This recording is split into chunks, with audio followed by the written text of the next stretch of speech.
The shuttle doors opened with a soft hiss and stepped onto the platform of Celestial Unity Academy.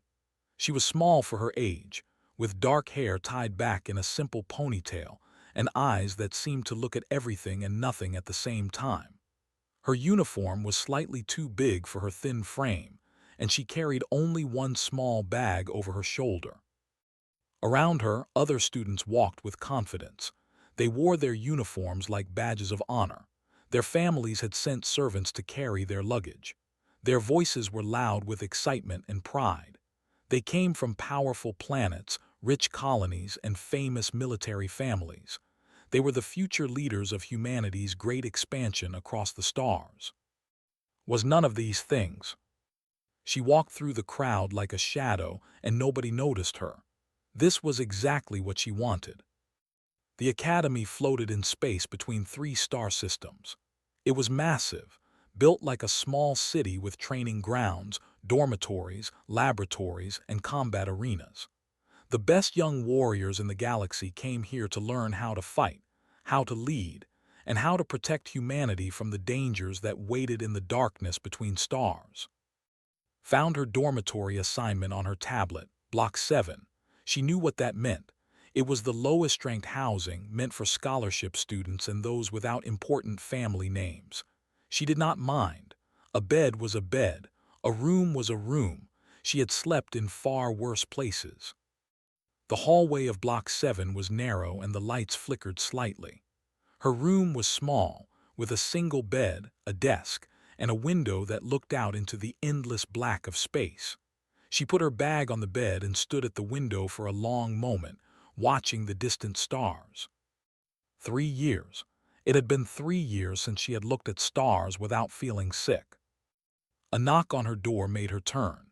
She opened it to find a girl with a bright smile and curious eyes.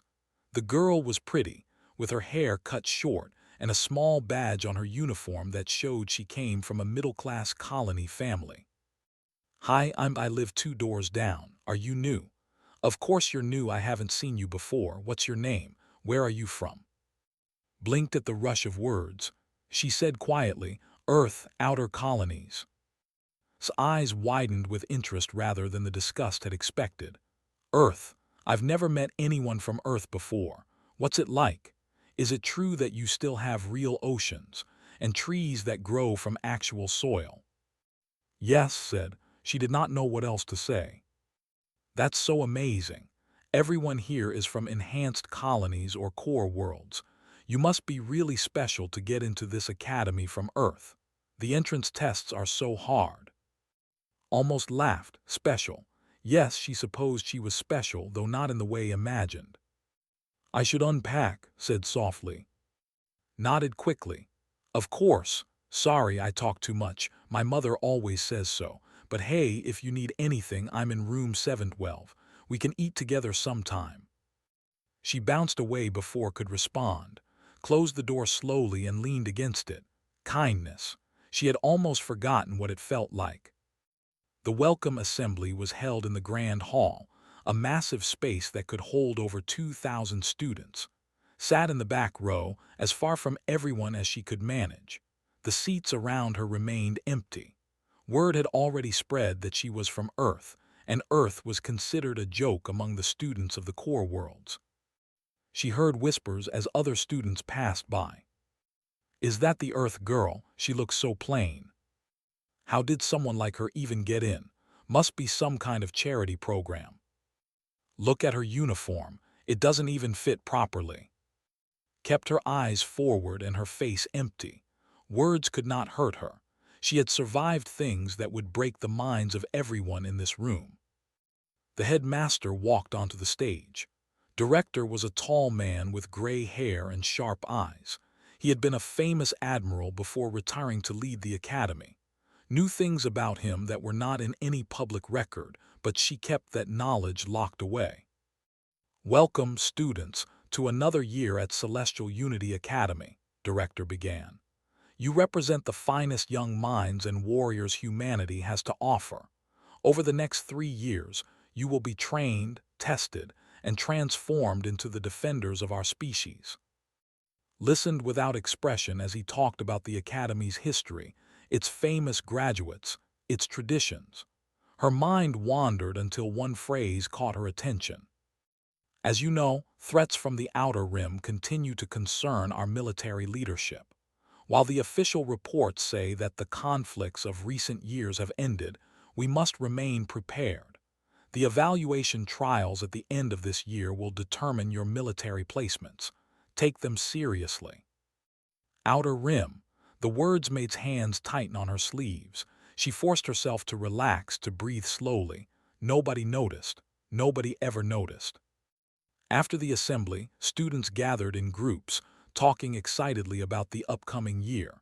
Tried to slip away quietly, but a tall boy blocked her path. He was handsome, with the confident posture of someone who had never been told no in his life. His uniform had extra decorations that showed his high rank. "You're the Earth girl," he said. It was not a question. Looked up at him, "Yes. My father is Admiral Park." He waited, clearly expecting her to be impressed.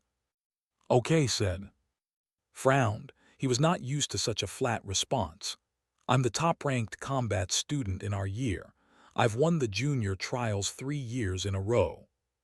"Congratulations," said in the same quiet tone. Behind, his friends laughed.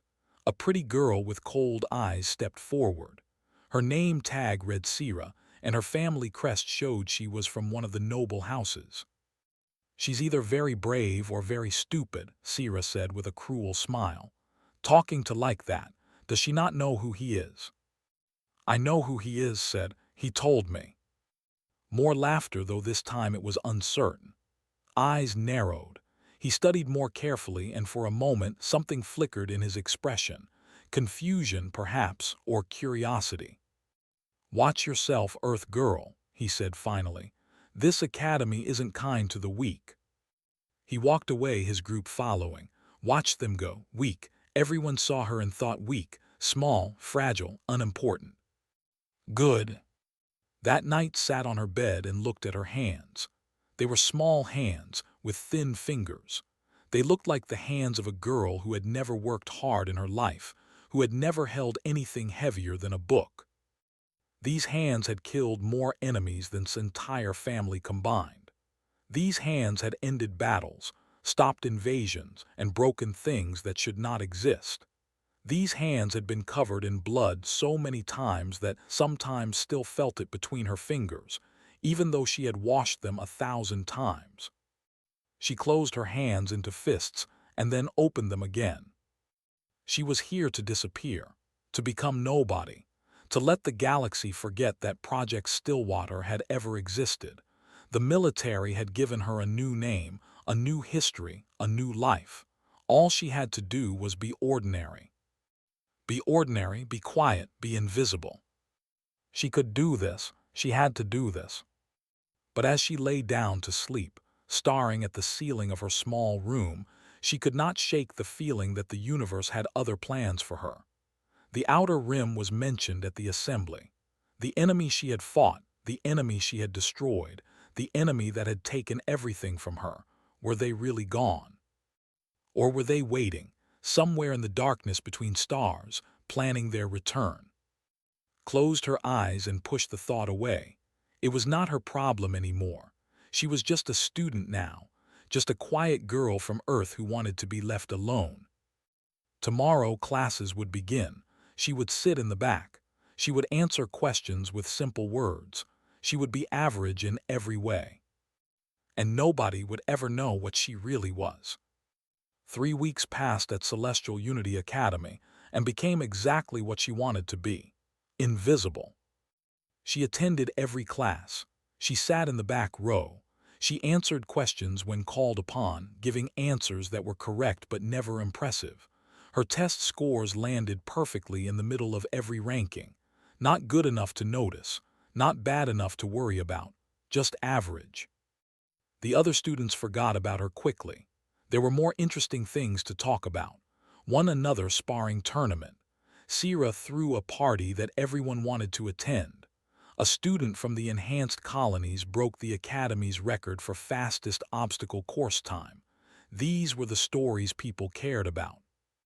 Nobody cared about the quiet Earth girl who ate alone and spoke to no one. Well, almost no one. Refused to give up.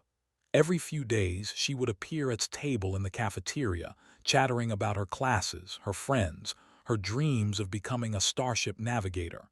Never encouraged her, but she never pushed her away either.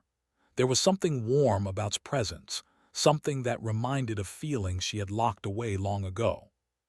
"You know, you could talk more," said one afternoon, sitting across from with a tray of food. "People might like you if they got to know you." "I don't need people to like me," said. "Everyone needs friends." Thought about the friends she had once had. 200 children trained together, fought together, died together. She was the only one left. The word friend felt like a knife in her chest. "I'm fine alone," she said quietly. Looked sad but did not argue. She simply stayed at the table and talked about other things, filling the silence with her bright voice. The problem started small. Sierra had not forgotten about's dismissive attitude on the first day. Noble families did not forgive disrespect, even imagined disrespect. She began a campaign of small cruelties, designed to make life difficult without being obvious enough to attract teacher attention. His locker was broken into. Her belongings were scattered on the floor. Picked them up and said nothing. Her assignments disappeared from the submission system twice. She had to redo them. Redid them without complaint. In weapons engineering class, Sierra accidentally knocked a container of chemical solvent onto his workstation. The liquid spilled across his project, destroying hours of work. "Oh no," Sierra said with a smile that did not reach her eyes. "How clumsy of me. I'm so sorry." The entire class watched. Some students laughed. Others looked uncomfortable but said nothing. Sierra's family was too powerful to challenge. Looked at her ruined project. She looked at Sierra. For one heartbeat, something dark flickered in her eyes, something that made Sierra step back without knowing why. Then it was gone. "It's okay," said in her usual quiet voice. "I'll start again." She cleaned up the mess herself while Sierra watched with a satisfied smile. But that night, Sierra had trouble sleeping. She kept thinking about that moment, that flash of something in the Earth girl's eyes. It had felt like standing at the edge of a cliff in the dark, knowing that one wrong step meant death. She told herself she was imagining things. The Earth girl was nobody. She was weak. She was nothing. Sierra was wrong. The sparring session changed everything. Combat training was mandatory for all students. Twice a week, they gathered in the training arena to practice hand-to-hand fighting under the supervision of instructor, a retired Special Forces soldier with a face and no patience for excuses. Students were paired randomly by the computer system. When his name appeared next to his, a murmur went through the crowd. Was huge. He was one of the largest students in their year, with muscles enhanced by genetic modification and a reputation for being brutal in the ring. He had accidentally broken 3 students' bones in sparring sessions. The instructors warned him each time, but his family's connections protected him from real consequences. "This should be fun," said, cracking his knuckles as he stepped into the ring with. "Try not to cry too much, Earth Girl." Stood across from him, looking even smaller by comparison. She said nothing. Her face showed nothing. Instructor gave the signal to begin. Charged immediately, throwing a massive punch aimed at its head. It was fast, brutal, and powerful enough to knock out anyone it hit. It hit nothing. Moved. It was not a dramatic dodge or an athletic leap. She simply was not where the punch landed. She had shifted perhaps 10 centimeters to the left, just enough for his fist to pass by her ear. Stumbled slightly, confused. He attacked again, throwing a combination of punches and kicks. Each one missed.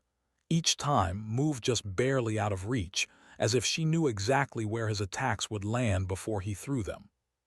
She was not fighting back. She was not trying to win. She was just not getting hit. The other students began to notice. Whispers spread through the watching crowd. Even leaned forward, his eyes narrowing. Instructor had stopped talking mid-sentence. He was watching with an expression no one had seen on his face before. It looked almost like recognition. Grew frustrated. His attacks became wilder, more desperate. He put all his strength into a spinning kick that should have been impossible to avoid. Ducked under it by millimeters. The wind from the kick moved her hair, but she remained untouched. The timer sounded. The match was over. "Draw," instructor announced, his voice strange. "Draw," shouted. She didn't land a single hit. "Neither did you," the instructor said quietly. "That's what a draw means." His face turned red with anger and embarrassment. He stormed out of the ring, pushing past other students. But no one was looking at him anymore. They were all looking at, who walked calmly back to the edge of the training area and sat down as if nothing unusual had happened. Found her after class. Her eyes were wide with wonder. "How did you do that?" she asked. "I've never seen anyone move like that, not even the instructors." "I didn't do anything," said. "I just didn't get hit." "That's not normal. The way you moved, it was like you knew exactly what he was going to do before he did it." Looked at for a long moment. She liked this girl. She truly did. But she could not tell her the truth. The truth would put in danger. The truth would destroy the careful invisibility had built. "I got lucky," he said. Clearly did not believe her, but she did not push. She just nodded slowly and walked beside in silence. That night could not sleep. She kept replaying the sparring match in her mind. She had seen something the others missed. During the fight's expression had never changed.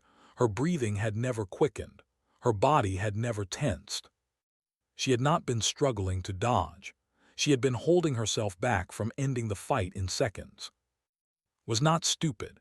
She began to watch more carefully over the following days. She noticed small things. The way's eyes tracked movement in a room before anyone else noticed it. The way she always positioned herself near exits. The way her hands sometimes moved toward a weapon that was not there before she caught herself.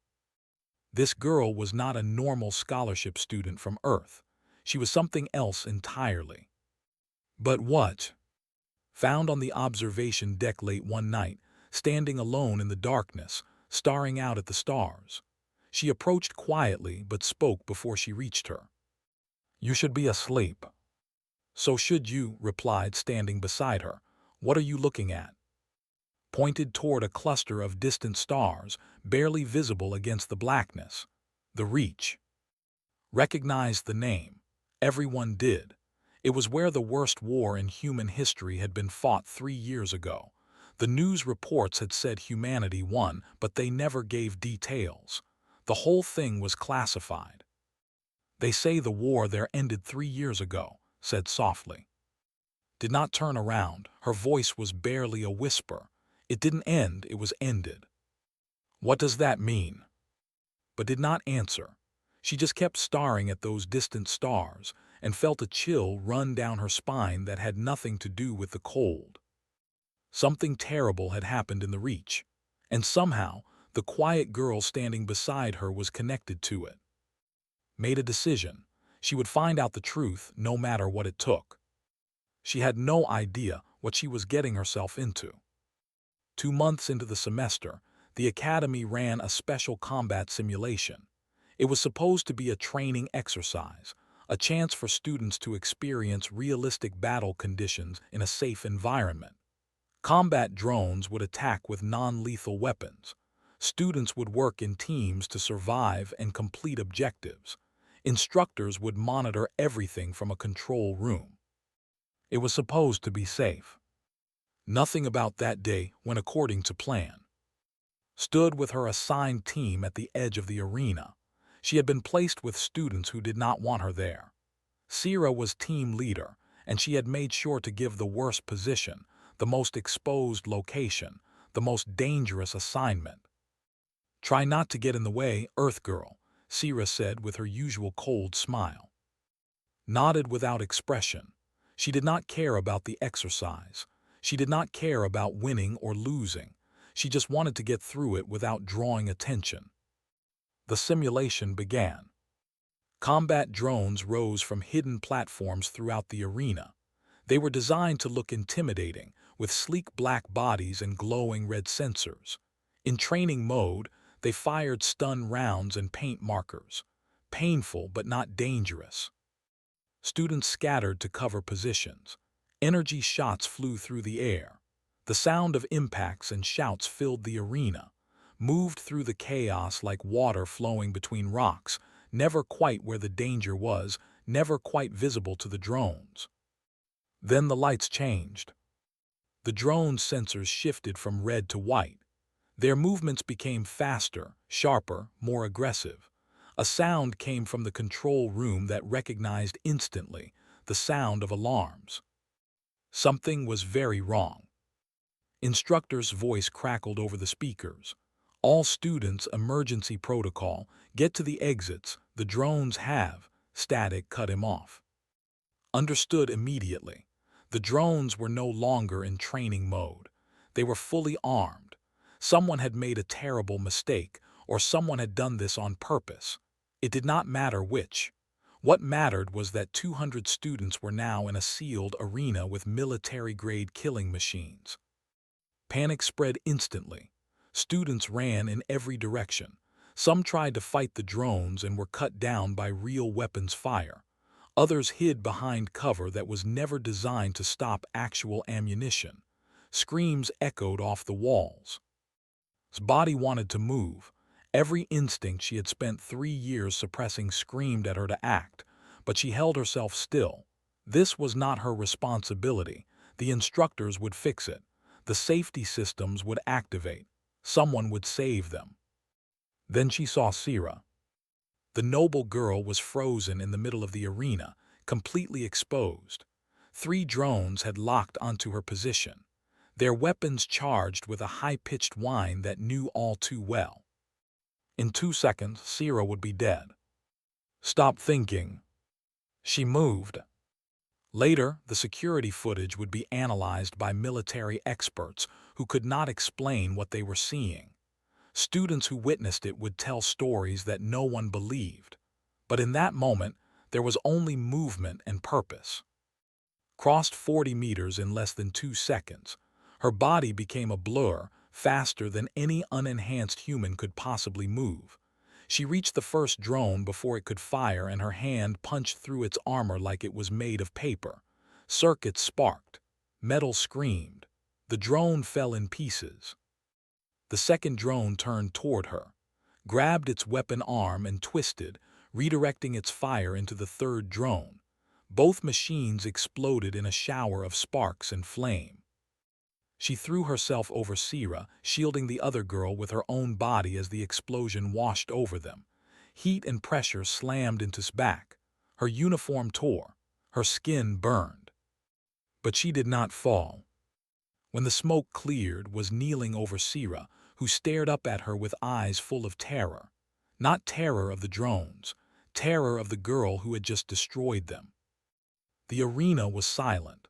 Every surviving student, every instructor who had managed to get the doors open, everyone was staring at. She could feel their eyes on her like physical weight. Her uniform hung in tatters across her back, revealing skin that was not quite right. Strange patterns marked her flesh, geometric designs that seemed too precise to be scars. They looked like circuitry. They looked designed. Stood slowly.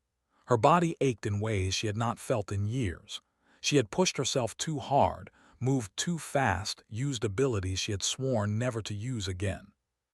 She looked at the crowd of students staring at her.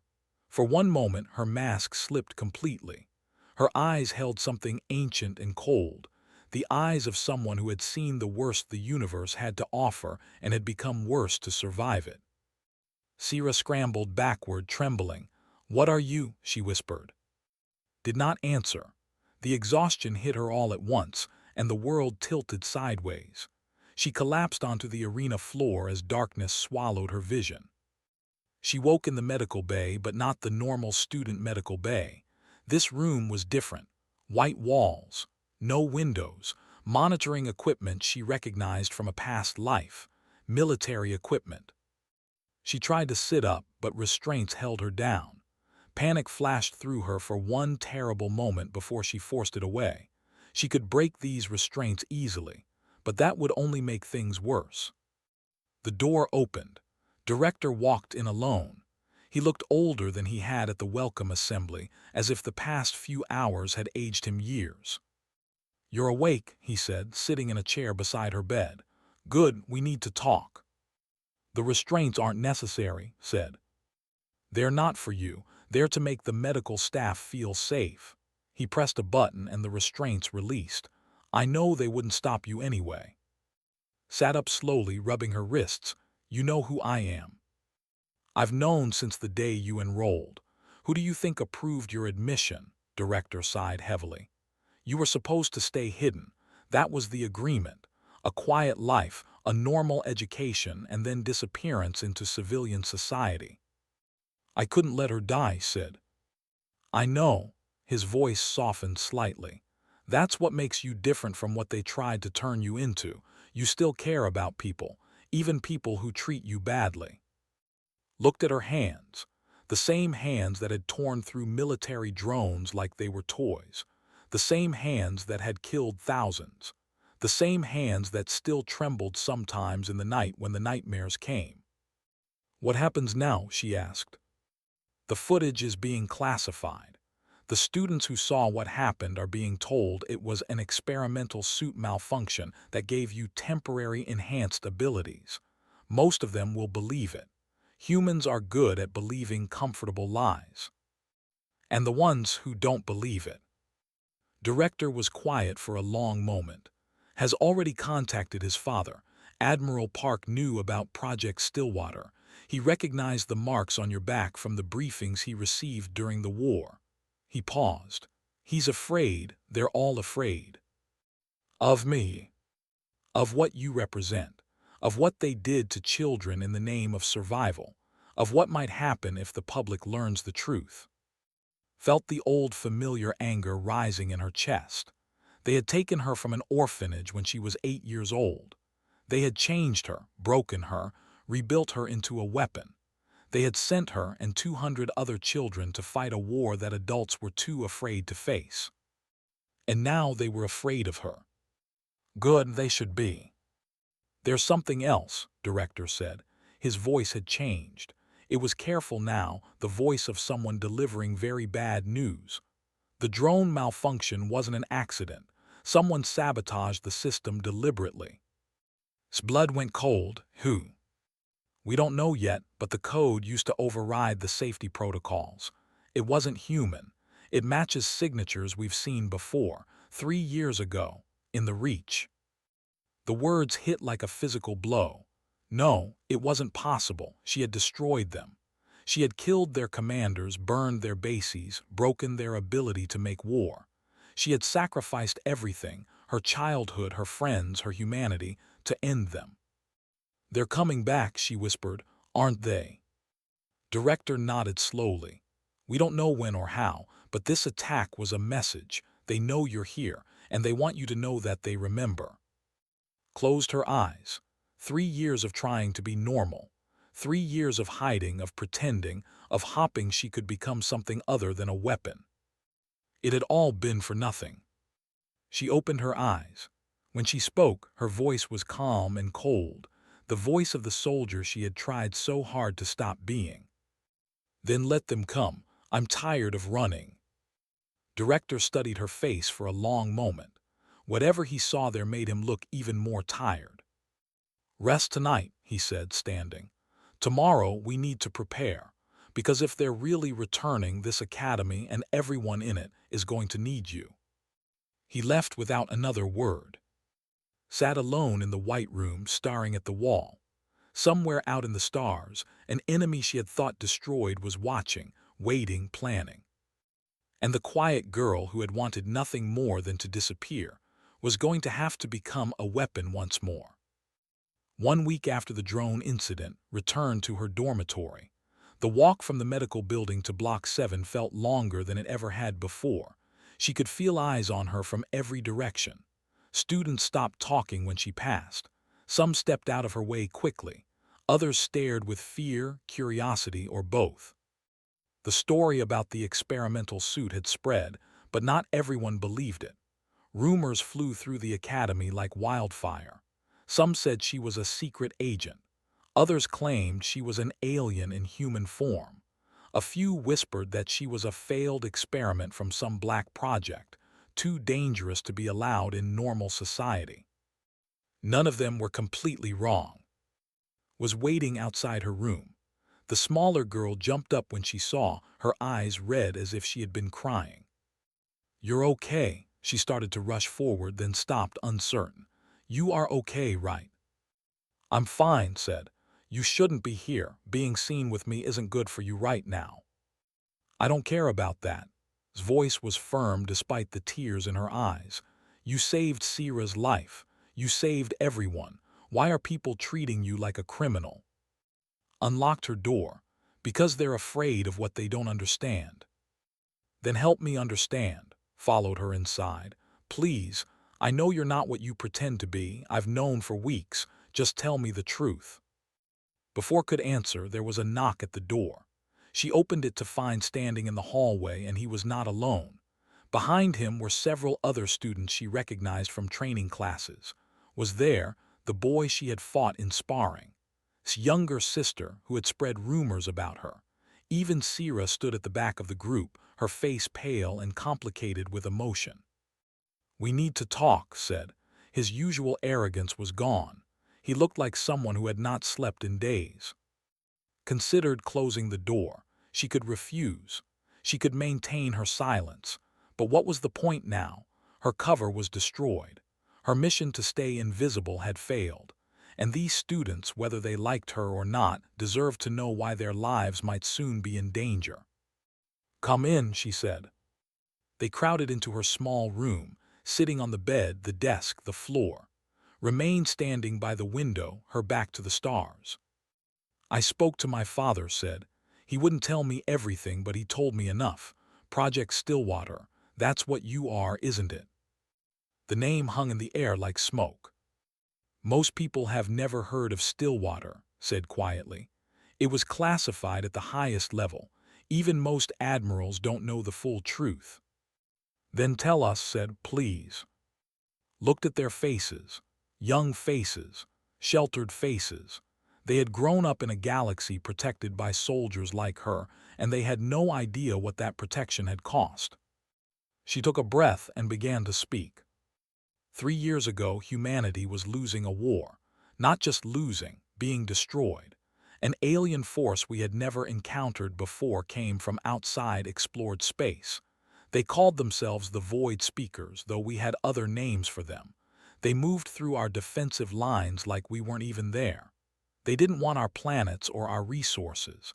They wanted us extinct. She paused, letting them absorb this.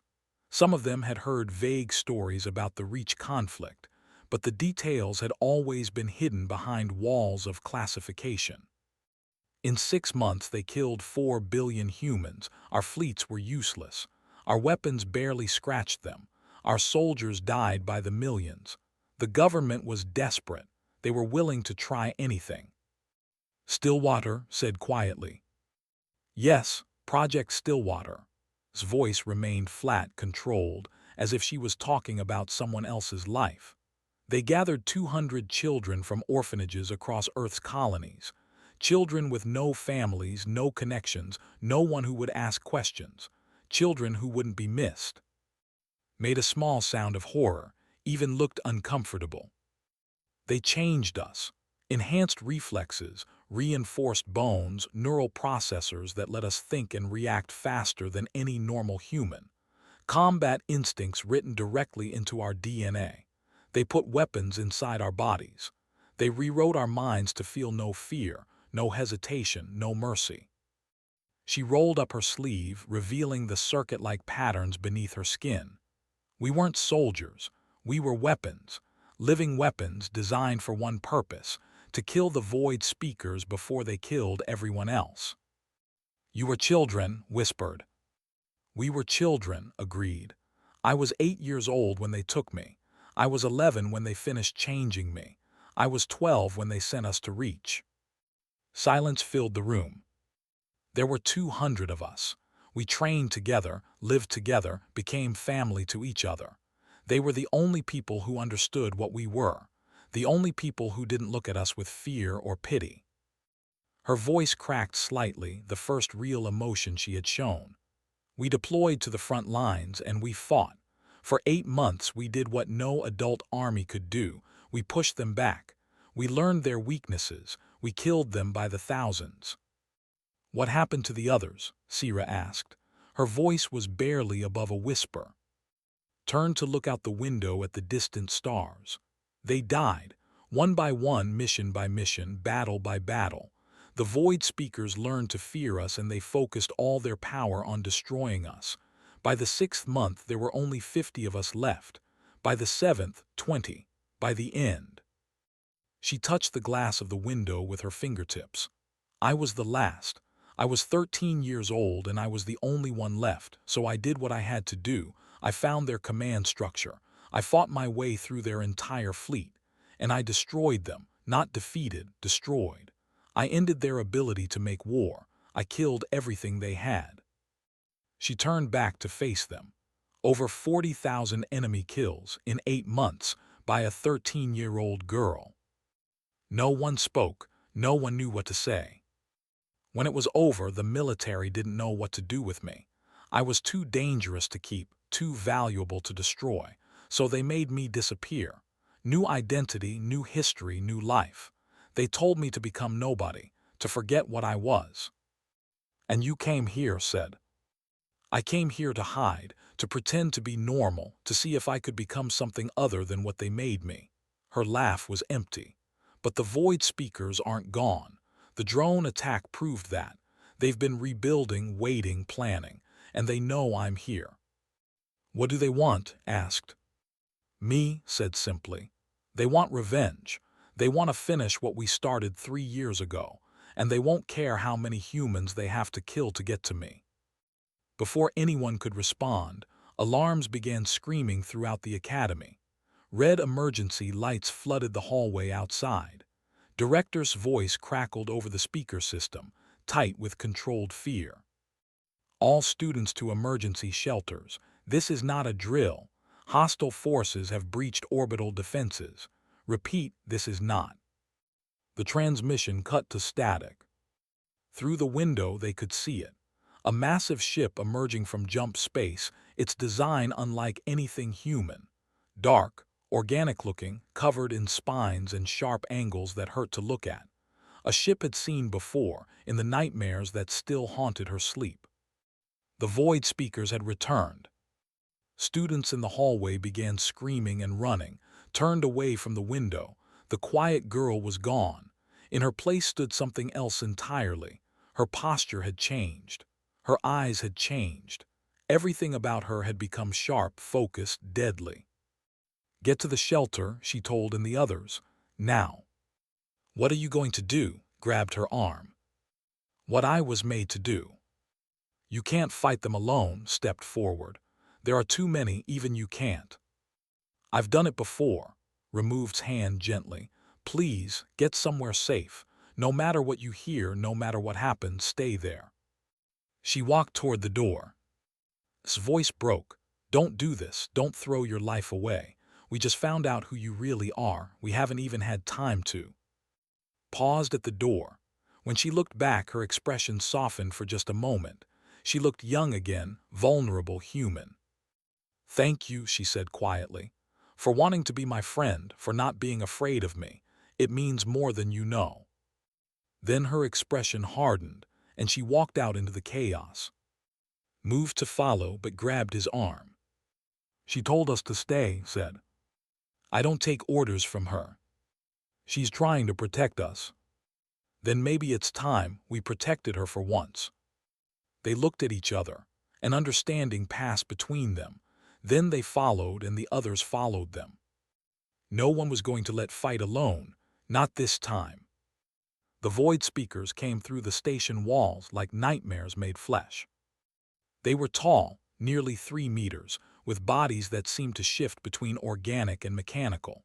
Their armor grew from their skin. Their weapons were extensions of their arms. Their faces were masks of bone and metal, with too many eyes that glowed with cold intelligence. They had evolved for war across thousands of years, and they moved with the terrible grace of perfect predators. They expected easy prey, a school full of untrained children, a soft target for their revenge. They were wrong. Met the first wave in the main corridor of Block 7. She had no weapons except her body, but her body was the most dangerous weapon humanity had ever created. The first Void Speaker swung a blade longer than she was tall, slipped beneath it, her hand shooting up to strike the weak point where its armor met its neck. Enhanced muscles drove her fingers through alien flesh like a knife through water. The creature fell, and she was already moving to the next. Time seemed to slow around her. Her neural processors analyzed trajectories, calculated responses, predicted movements before they happened. She was not fighting in the normal sense. She was solving equations of death with her body as the variable. 3 Void Speakers rushed her together. She twisted between them, using their own momentum against each other, redirecting attacks so they struck their allies instead of her. When they fell, she was already past them, moving deeper into the station. The enemy communications crackled with a phrase she recognized from the war, a phrase that meant they had identified her. The Stillwater is here. Good, she wanted them to know. She wanted them to remember what she had done to them 3 years ago. She wanted them to feel the same fear they had caused billions of humans to feel. She reached the central atrium, where a larger force of Void Speakers was gathering. They had cut off the escape routes to the emergency shuttles. Students were trapped on the upper levels, watching in horror as the aliens prepared to breach their positions. Dropped into the atrium from a maintenance shaft, landing in the middle of the enemy formation. For a moment, everything was still. Then she moved, and the killing began. She was a storm of precise violence, every movement designed to cause maximum damage with minimum effort. She broke arms, crushed throats, shattered the organic weapons they tried to bring against her. The Void Speakers had faced human armies and laughed. They had destroyed fleets and burned worlds, but they had never faced anything like her. Because was not fighting like a human. She was fighting like what they had made her, a creature designed specifically to destroy them, built from the nightmares of their own tactics, optimized for their extermination. She killed 12 of them in the first 30 seconds, then 20, then 30. But there were too many. Even as she fought, more poured through the breaches in the station's hull. Her enhanced body could only sustain this pace for so long. The injuries began to add up. A blade caught her shoulder. Claws raked her side. An energy weapon burned across her back. She kept fighting. Blood ran down her arms, both hers and theirs. Her movements slowed. Her vision blurred at the edges. The processors in her brain began sending warning signals she forced herself to ignore.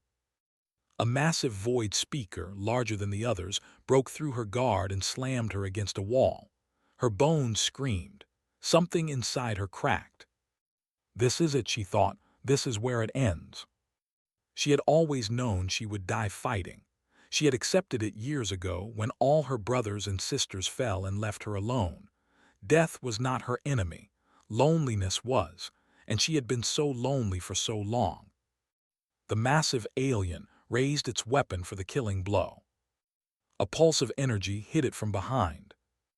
The creature staggered, turning to face this new threat, stood in the doorway of the atrium, holding a training weapon that had been modified for actual combat. Behind him were Sierra and dozens of other students. They looked terrified. Their hands shook.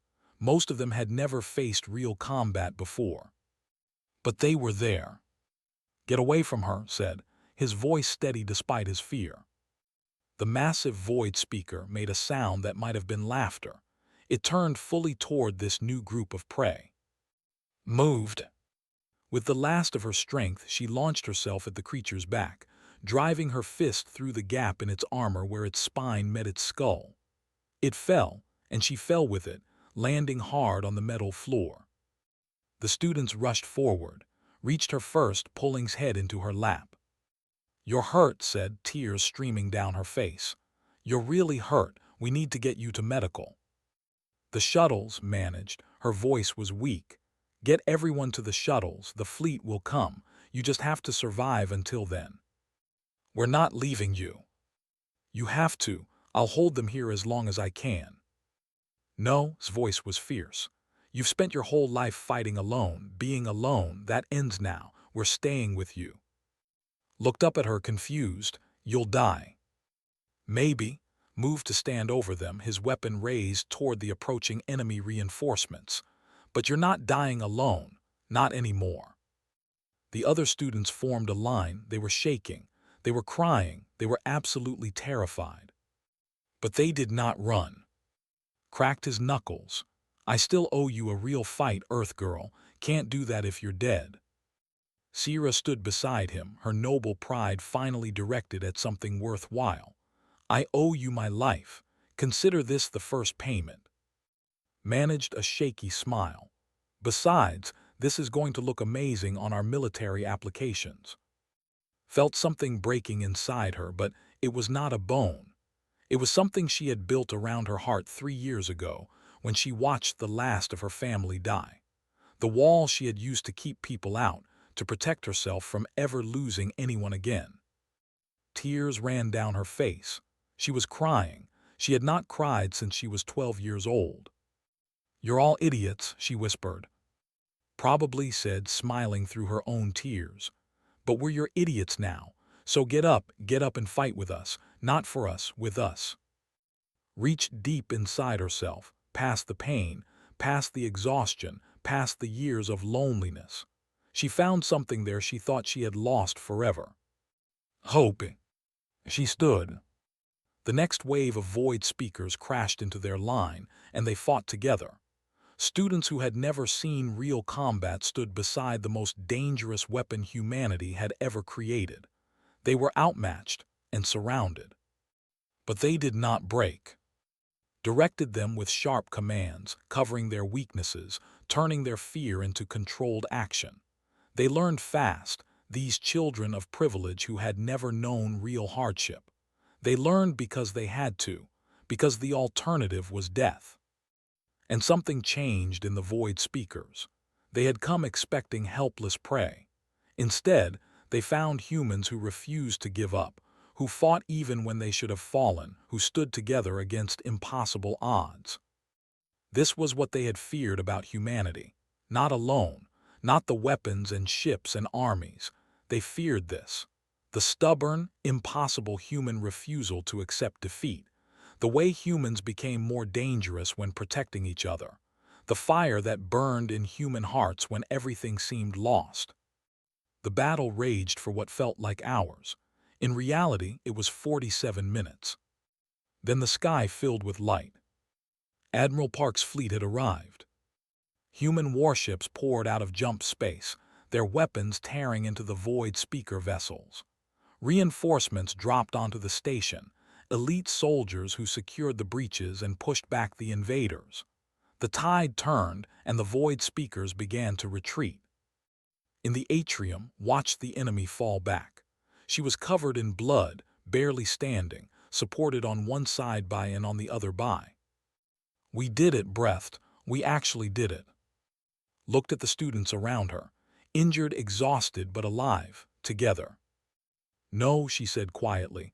"We survived. That's not quite the same thing." But she was smiling as she said it. 1 month later, the academy was being rebuilt.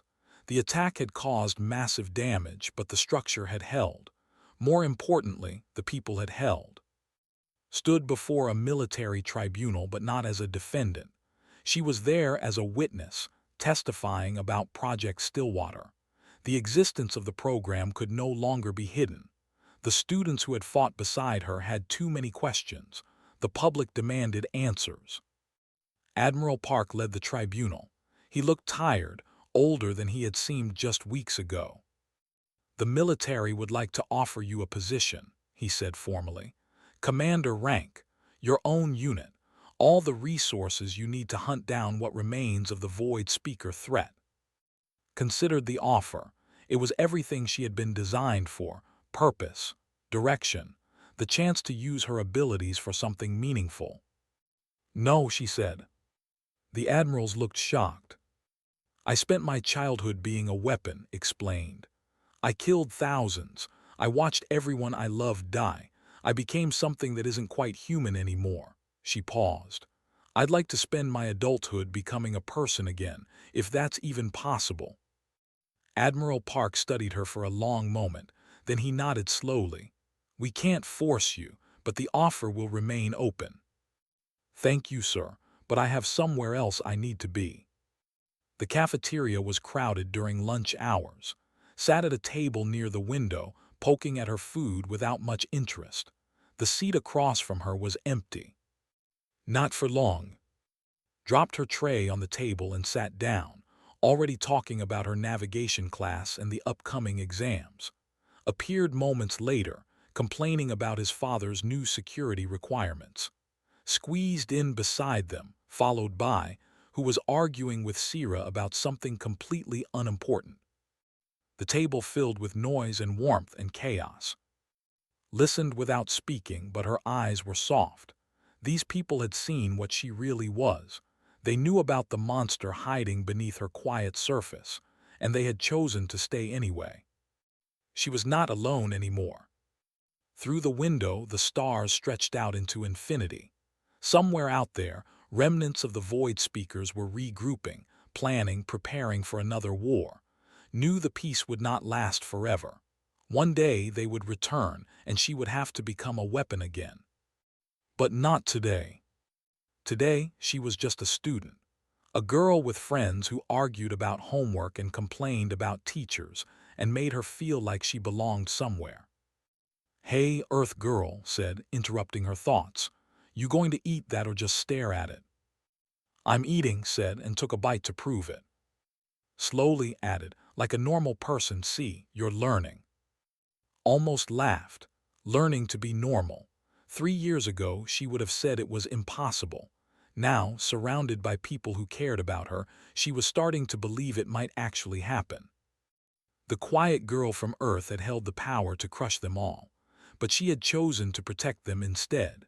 And in doing so, she had found something worth more than all her strength, all her training, all her terrible abilities. She had found a family. And somewhere in the galaxy, the enemies of humanity whispered warnings to each other about the small, quiet girl who had broken their armies. They spoke of the Stillwater, the last child of a project designed to destroy them. They warned their young to fear the humans, not because of their ships or their weapons, but because of their hearts. Because humans, even the smallest and quietest among them, should never be underestimated. Finished her lunch, surrounded by the people who had chosen to love her despite everything she was. For the first time in years, she felt at peace.